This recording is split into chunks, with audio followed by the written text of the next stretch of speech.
Digital audience identification and activation isn't something that we do, but we know it's important.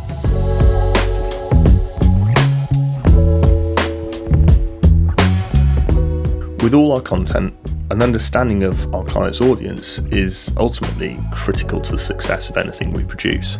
Although we've got a briefing document and a process that allows for a pretty good understanding of audience, sometimes going a bit deeper into what makes an audience tick and critically what will keep them engaged with a piece of content is really valuable. This stuff can get complicated pretty quickly, but the digital tools that are available and the digital experts that use them can allow us to build an incredible picture of the audience, and that might be how they behave, where they hang out, and what types of content they react to. Once a solid audience profile or audience profiles have been built,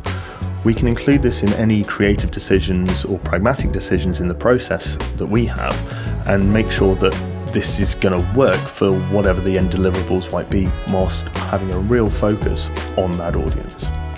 Another thing we don't do is an activation plan against the content, but again, it's something that we can use. If you have your insight level piece that you've done at the top to identify the audience,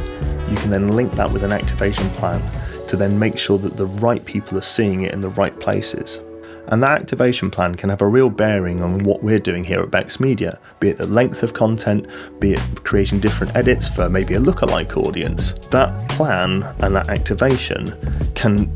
or should be absolutely linked to some of the decisions that we're making here. This is a bit of a deep subject and there's lots of different considerations. There's lots of information that comes out of these insights and activation plans. But what I see our role is here is to do our best to understand it, because ultimately it will have an impact on the types of things that we might be proposing, either from a process and pragmatic side or on the creative decision side. And we're lucky enough to not have to understand and produce the full depth of these plans, because we can work with people like Onward who are able to really get into the nitty-gritty of audience identification, the digital marketing behind that, and the wider digital marketing plan behind any project or client, to then allow us to craft the right content that fits with that the best.